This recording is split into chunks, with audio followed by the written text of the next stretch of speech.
Hi price allot கர்த்தர் நாமத்துக்கு மகிமும் உண்டாவதாக. இன்றைய வேத வசனம் 1 சாமுவேல் 2ஆம் அதிகாரம் 1ஆம் வசனம் நமக்கு எப்படியாக சொல்லப்படுது. அப்பொழுது அன்னாள் ஜெபம் பண்ணி, என் இருதயம் கர்த்தருக்குள் களி கூறுகிறது, என் கொம்பு கர்த்தருக்குள் உயர்ந்திருக்கிறது, என் பகையினர் மேல் என் வாயை திறக்கிறது, உம்முடைய ரட்சிப்பினால் சந்தோஷப்படுகிற அன்னாள் கர்த்தர் நோக்கி பயங்கரமாக புகழ்கிறாங்க, மகிமைப்படுத்துகிறாங்க.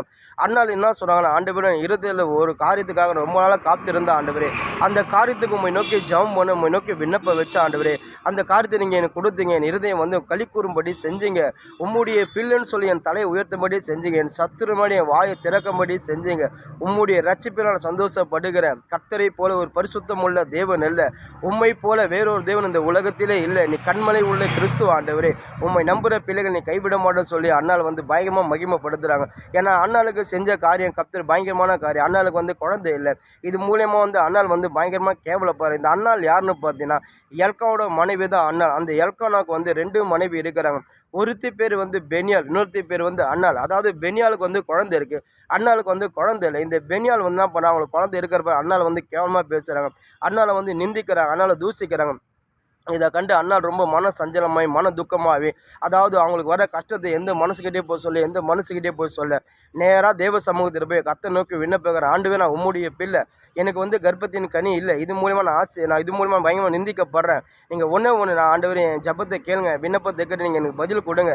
நீங்கள் என்னை கர்ப்பத்தின் கனியை ஆசீர்வதித்து நீங்கள் எனக்கு ஒரு ஆண் பிள்ளையை கொடுத்தீங்கன்னா அந்த ஆண் பிள்ளையை உமக்கென்று கொடுக்குற ஆண்டவர் சொல்லி அவங்க பொருத்தனை பண்ணுறாங்க. ஏசப்பா அந்த பொருத்தனை ஏற்றுக்கொண்டு அதுக்கப்புறம் அண்ணாளுக்கு பார்த்தீங்கன்னா கொஞ்சம் காலம் கழிச்சு அவங்க கர்ப்பவதியாக ஆகுறாங்க. அதுக்கப்புறம் ஒரு ஆண் பிள்ளை பிறகுது.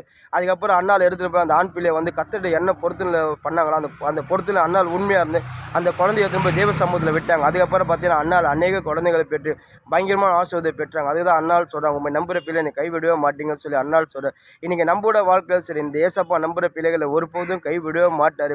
அதாவது நீங்கள் கிறிஸ்தவங்களாக இருந்தாலும் சரி, கிறிஸ்தவம் இல்லாமல் இருந்தாலும் சரி, இந்த ஏசப்பா நம்பி ஆண்டவரே இது எனக்கு வேணாம் ஆண்டவர் நீங்கள் செய்யுங்க சொன்னால் இந்த ஏசப்பா நிச்சயமாக செய்வார். ஆண்டவரே இந்த வாழ்க்கையை இந்த வாழ்க்கையில் இந்த காரியம் நடக்கணும் ஆண்டவரே, நீங்கள் எனக்கு உதவி செய்யுங்க சொன்னீங்க. இந்த ஏசப்பாட்ட கேட்கும்போது ஏசப்பா நிச்சயமாக உதவி செய்வார். நீங்கள் யார் இருந்தாலும் சரி, இந்த ஏசப்பா உண்மையாக நீங்கள் நம்பி வந்தீங்கன்னா இந்த ஏசப்பா ஒருபோதும் கைவிடவே மாட்டார். அதாவது நீங்கள் எதை கரலாம் செய்ய வல்லமுள்ள தேவனாக இருக்கிறார். ஆனால் நீங்கள் எதை கரலாம் சரி, ஜபத்தில் கேளுங்க, கர்த்தர் நோக்கி விண்ணப்பவீங்க. அதான் பவுல் சொல்கிறாரு, நீங்கள் ஒன்றை குறித்து கவலைப்படாத, எல்லாவற்றையும் குறித்து விண்ணப்பத்தோடு ஜபத்தினால் வேண்டுதலாக தேவனுக்கு தெரியப்படுத்துங்க. நீங்கள் தேவனுக்கு தெரியப்படுத்தும்போது நிச்சயமாக உங்கள் ஜபத்துக்கு கர்த்தர் பதில் கொடுப்பாரு. விசுவாசமாக ஜபிக்கிற ஜபம் ஒரு நாள் வீண் போகாது. உங்கள் வாழ்க்கையில் என்ன வேணுமோ இந்த கர்த்தர் செய்வார். ஒன்று நீங்கள் இந்த தேவன் முழு இருதயத்தோடு, முழு ஆத்மோடு, முழு மனதோடு, முழு பலத்தோடு நீங்கள் அன்பு கூர்ந்து விட்டு கேட்கும் போது நிச்சயமாக உங்களுக்கு கொடுப்பார். நீங்கள் கிறிஸ்தவம் இருந்தாலும் சரி, கிறிஸ்தவம் இல்லாமல் இருந்தால் சரி, நீங்கள் ஜெபிக்கும் போது உங்கள் ஜெபத்துக்கு கர்த்தர் நிச்சயமாக பதில் கொடுப்பாரு. நீங்கள் ஜெபிக்கும் போது, அதாவது உங்கள் இருதயத்தில் என்ன ஆசை ஏசப்பா அதை நிறைவேற்றுவார். நீங்கள் ஜெபிக்கும் போது உங்கள் சத்துரு மேலே ஏசப்பா உங்கள் கொம்பை உயர்த்துவார். நீங்கள் ஜெபிக்கும் போது உங்களுக்கு எழும்புகிற பிசாசை நீங்கள் ஜெயிக்க முடியும். நீங்கள் ஜெபிக்கும் போது ஏசப்பா கிட்ட கெட்டி சேர முடியும். நீங்கள் ஜெபிக்கும் போது ஏசப்பாவோட ஆவின் கனிகளை நீங்கள் அவருடைய கனிகள் நீங்கள் செய்யும்படி கர்த்தர் செய்வார். நீங்கள் ஜெபிக்கும் போது எல்லாவற்றையும் பெற்றுக்கொள்ளுங்க. அதாவது நம்மளுக்கு ஒவ்வொரு மனுஷனுக்கும் ஜெபம் முக்கியம். ஏசப்பா கிட்ட ஆண்டவரே என் வாழ்க்கையில் இது வேணும்னு சொல்லி நீங்கள் கேட்கும்போது நிச்சயமாக செய்வார். அண்ணாளுக்கு செஞ்சார், உங்களுக்கும் செய்வார். வேதத்தில் அநேக பேர் உண்மையாக கர்த்தரை நம்பி வந்தவங்களை கர்த்தர் அவங்களுக்கு செஞ்சார். அதாவது கிறிஸ்தவங்களும் மட்டும் இல்லை, கிறிஸ்தவம் இல்லாதவங்களும் கர்த்தர் செஞ்சார். கானான் ஸ்ரீ பார்த்தீங்கன்னா கிறிஸ்துவ அறியாத லேடி அவளுக்கு கர்த்தர் அற்புதம் செய்கிறாரு. அநேக பேர் கிறிஸ்துவ அறியாதவங்களாம் ஜெபிக்கும் போது அந்த ஜெபத்தை கேட்டு அவங்க பதில் கொடுக்கும். ஏன்னா அவங்க உண்மையான கர்த்தரை நம்பி கேட்டாங்க. இந்த ஏசப்பா செய்வார் சொல்லி நம்பினாங்க, அந்த நம்பிக்கைப்படி செஞ்சார். கிறிஸ்தவங்க அநேக பேர் ஜெபம் பண்ணாங்க, அவங்களுக்கு ஏசப்பா கொடுத்தாரு. நீங்களும் யாராக இருந்தாலும் சரி, இந்த கர்த்தரை நோக்கி ஜெபம் பண்ணுங்க.